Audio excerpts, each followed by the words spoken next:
So for more on the latest out of Baltimore and how this has now shifted from a search and recovery operation to a salvage operation, we're joined live now by the president of the Baltimore City Council, Nick Mosby. Mr. President, thank you for joining us. It's hard to say that phrase, salvage operation, when you know there are still 4 members of your community that are trapped under that water. Yeah, the priority the entire time has been the sanctity of life, ensuring that we held the process that was of dignity, that really spoke to who these men were, to their communities and their families.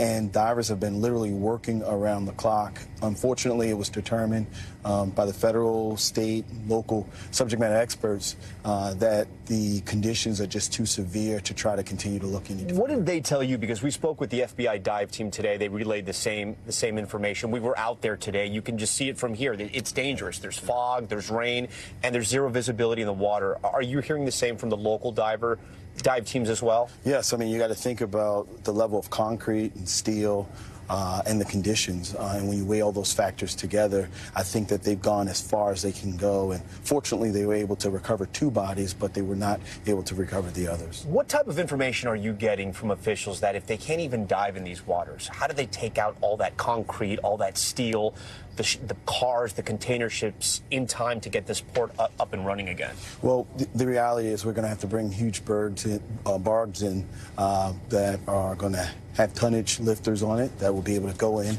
extract the metal, and it's going to be a tough, complicated job. But the Corps engineers, the federal government, has said that this is a priority.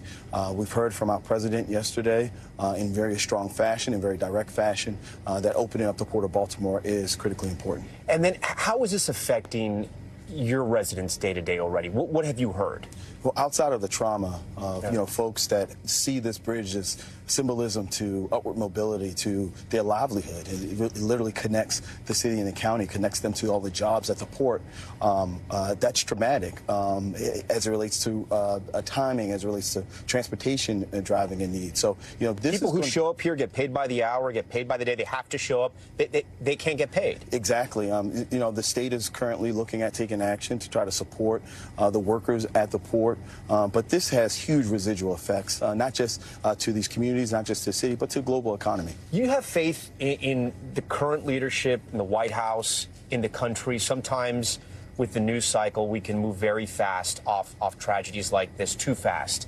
How do you make sure people don't forget about Baltimore? I think the reality is, this is the 9th largest port in the country. When we talk about the importance of the port being the most westward, eastbound port, that's why it's the #1 importer of farming equipment that goes to the Midwest. So when we talk about our rail system, there's so many integral parts of Baltimore in this particular place and the port that is so important to our national economy that it will stay on the forefront. But more importantly, it's really about focusing on the sanctity of lives, the individuals who lost their lives, for just giving us the mundane task of being able to drive safely. It's been less than 2 days. You can never forget the people who lost their lives. Besides that, what is keeping you up at night? It's the community, right? So so we move on from search and rescue to now salvage. How do we turn some normalcy back to something that's really important to our local economy, meaning the port? How do we turn some normalcy back to the individuals that will have to take these commutes every single day? I mean, from going from one point to the other point, maybe took 5 minutes.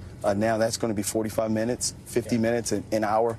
So when we talk about transportation, particularly for our essential workers, it's going to be a challenge, but we have to all work together. Baltimore City Council President Nick Mosby, we thank you so much for your time. Thank you so much. Appreciate you for being here on Top Story. Thanks for watching. Stay updated about breaking news and top stories on the NBC News app or follow us on social media.